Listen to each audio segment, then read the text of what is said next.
Hello friends, I am Professor Abhirup Ganguly, Assistant Professor in the Department of Biotechnology at Swami Vivekananda Institute of Modern Science, Kolkata.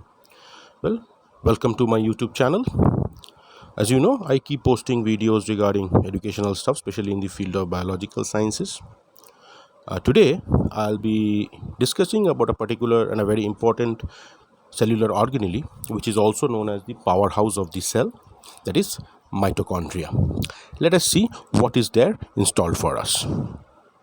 Now, if we see the structure of mitochondria, as like we already know what is mitochondria, it's a cellular organelle, and we call it as the powerhouse of the cell. Now, let us see the structure. Now, if we see mitochondria, we find that the mitochondria is a double membrane system.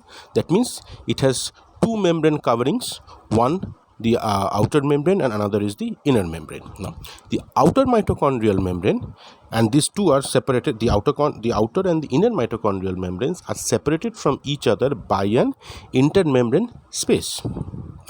These membranes are basically made up of phospholipid layer. That is the chief content of these membranes are the phospholipids, and it is similar to any other cell's outer membrane. So the cell, be it the cell membrane or any other double membrane organelles, the composition of the membranes is almost the same. That is the phospholipid bilayers.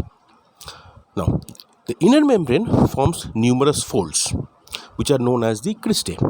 Now, these cristae, they extend into the interior or the matrix of the cellular organelle. Now, why so? To understand this is so because the folds increase the surface area of the membrane, and in the case of mitochondria, it is very important because the inner membrane holds the proteins involved in the electron transport chain. So the main proteins of the electron transport chain are present there. So you need to have a higher surface area, and hence the cristae formation. As we see this, that in biological science nothing is for waste. Every aspect has its own function. It's the functional guided structure. Now if you see these two compartments, so when there is a cristae extending into the inner matrix, there are certain compartmentalizations are formed. Now, each of these components play distinct functional roles. So everything, okay, these the components of this particular mitochondria, be it the cristae or be it the the proteins involved in electron transport chain, each component, they play very distinct functional roles. Now, the matrix and the inner membrane represents the major working compartments of the mitochondria. So, the major place where function of the work goes on is this matrix and the inner membranes. So, the inner membrane foldings and the matrix, these are the major site of function as far as mitochondria is concerned. If you see the structure of mitochondria, you can very well understand. This figure will indicate you or tell you what we were talking about. We can see here the matrix, then the cristae, that is the inner the folding of the inner membranes which are projecting inside. So that is the matrix. Okay, so that is the inner membranes into the matrix. So you can make out, so you can figure out here this inner, so how the surface area has increased because of these folds, continuous folds. The surface area has increased and the matrix is infested with the inner membrane foldings or the cristae. Then you have the intermembrane space, and then outside you can see the outer membrane, which is smooth in structure. Now, let us see the function. So, what is the basic functions?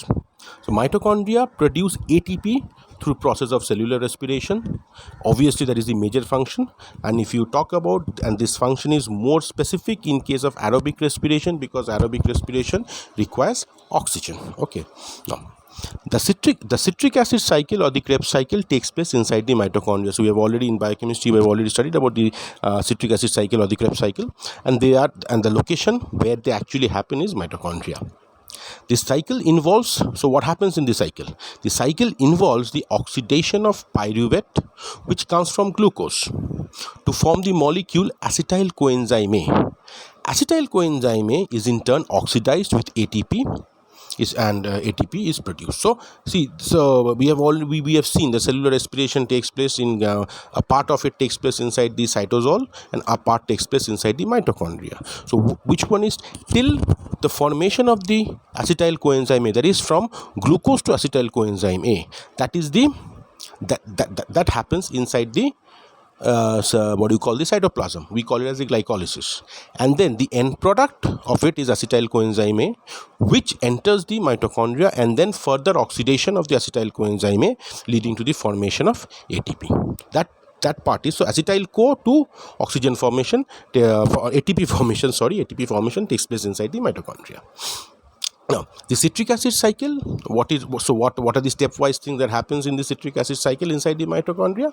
The first, the citric acid cycle reduces nicotinamide adenine dinucleotide, that is NAD plus, to NADH. So conversion of NAD plus to NADH takes place. This NADH is then used in the process of oxidative phosphorylation, which also takes place inside the mitochondria. So oxidative phosphorylation is also taking place inside the mitochondria. Now, electrons from NADH travel through protein complexes. So once this NADH are formed, so why is this NADH formed? Once this NADH is formed, they travel through the protein complexes. We have said the protein components are present along the inner membrane foldings or the cristae. So the NADH is actually which is traveling through these protein complexes. Okay. These set of proteins through which this NADH pass are called as the electron transport chain. Okay. Now, energy from the electron transport chain is then used to transport proteins back across the membrane, which power the ATP synthetase to form the ATP. So it's a reverse reaction also takes place. So as the transport takes place, similarly the ATP that is generated is again helping it for back crossing. So it will cross back, and then the ATP will be the ATP synthetase, and as it back crosses, the enzyme ATP synthetase converts it to ATP. Now the amount of mitochondria in a cell will depend on how much energy that cell needs to produce. Completely requirement based production. So muscle cells, if you take an example, muscle cells, for example, we know we do a lot of activity with the muscles, so muscles require more energy, and hence you can see more number of mitochondria present in the the muscle cells, because they need to produce more energy to move the body and for also all sorts of activities and movement. On the contrary, if you see red blood cells, just the opposite case. If you see red blood cells which carry oxygen to other cells, that is the main function, they have no mitochondria because they do not require energy. Their function is not to produce energy but to simply transport oxygen from lungs, hearts and all to all other parts of the cell. So they do not require to produce energy, and hence they do not have any mitochondria at all. The mitochondria are analogous to a furnace. You can compare it. It's an analogous to a furnace or a powerhouse in the cell, because like furnaces and powerhouses, mitochondria also produces energy from the basic components.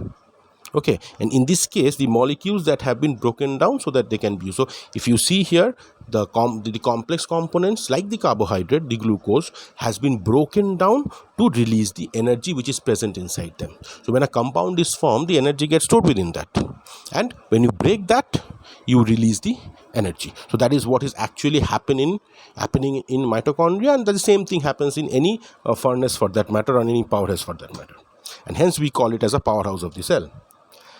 Now, apart from this being the major function of mitochondria, there are other functions also. What are they? They can store calcium, which maintains the hemostasis of the calcium level in the cells. So maintaining of the homeostasis also by mitochondria, because mitochondria is storing the calcium that is required for it. Then they also regulate the cell's metabolism and have roles in apoptosis, that is the controlled cell death. The apoptosis also they have a role.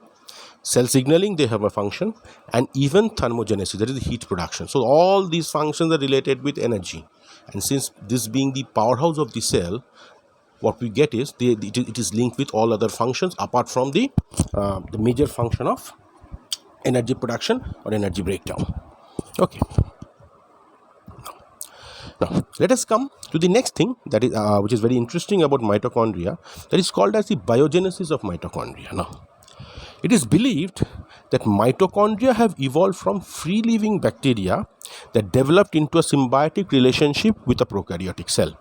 So it was initially a free-living one, later it somehow entered into a symbiotic relationship, and then it stayed. That's all. Okay, because it found that the eukaryotic cell to be a safe place to live. So a prokaryotic organism initially into a symbiotic relationship and then taking permanent residence. That is what the concept is. So as we can say, it eventually became an organelle, because and as it started residing inside, it has lost its other abilities of individual existence, and it ultimately became an organelle, a specialized structure within the cell, the presence of which are used to distinguish eukaryotic cells from prokaryotic. So now we use this as a distinguishing feature, that cells which have mitochondria are eukaryotic and cells which do not have mitochondria are prokaryotic. Very simple. And this did not take in, and this obviously, this symbiotic process and then final procurement or a final residence of this prokaryotic bacteria inside a eukaryotic bacteria into a cellular organelle did not take place in one day. This occurred over a long process of millions of years. Okay, and now the mitochondria inside the cell does not have a individual or a separate living entity at all. It has become a permanent resident of a eukaryotic cell without any free existence. Now, the idea that mitochondria evolved this way is called an endosymbiotic theory. So we will be discussing about the endosymbiotic theory in our next now. Okay, so what is this endosymbiotic theory? Because whenever we are stating certain facts, obviously there are certain base to it. There are certain reasons for it. So let us discuss the endosymbiotic theory, what it says. So endosymbiotic theory has multiple forms of, so it's an evidence-based theory. When I am talking about endosymbiosis, that means symbiosis leading to absorption, entry into a particular cell by symbiosis. So it's a theory that I give. So the theory has to have certain forms of evidence. Just like that, I cannot make a statement. As we know, science does not take up things just like that. In science, you have to be very particular. You have to give your 100% proof of what you're stating. Let us see what sort of evidences does this endosymbiotic theory has, which will enable us to maintain or keep this particular theory hold, or we can considering this theory as a true one for mitochondria formation, you see. So we'll see. For example, mitochondria have their own DNA that is separate from DNA in the cell's nucleus. Yes, cell's DNA nucleus, cell's DNA inside the nucleus and the mitochondrial DNA are different. Okay, they are completely different. The mitochondrial DNA or the empty DNA is only passed down through females, because sperms do not have mitochondria. Means sperms do not have mitochondria means there is no nuclear contribution. Okay, my mitochondrial DNA is transferred from one individual to the other, one generation to the other, only through the females. Because it is a cytoplasmic inheritance, as we call it, the maternal or the cytoplasmic inheritance. The paternal evidence or the paternal contribution is only what you call sperm, and the sperm does not have mitochondria. Okay, so that is one. Next, you receive your mitochondrial DNA from your mother, and you can only pass it on if you are a female who has a child. So your mitochondria can pass on to only if you are a female, then only you can pass it on. As a father, you cannot pass on your mitochondrial DNA to your next generation. Now, next thing, it is also a circular DNA like bacteria has. The mitochondrial DNA is circular in nature, like the DNA of a bacteria. So we are linking up.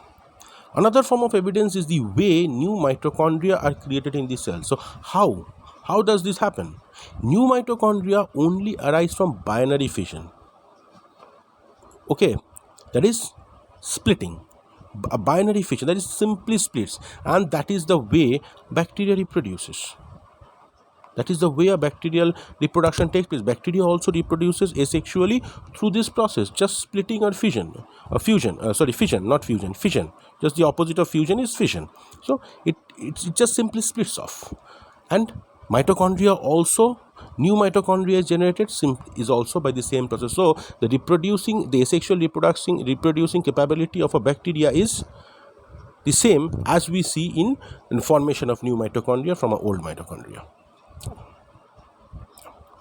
Now, if all the mitochondria are removed from a cell, what we have done, what we can expect, if we remove all the mitochondria from the cell, it can't make new ones, because there are no existing mitochondria there to split. So if you have to have new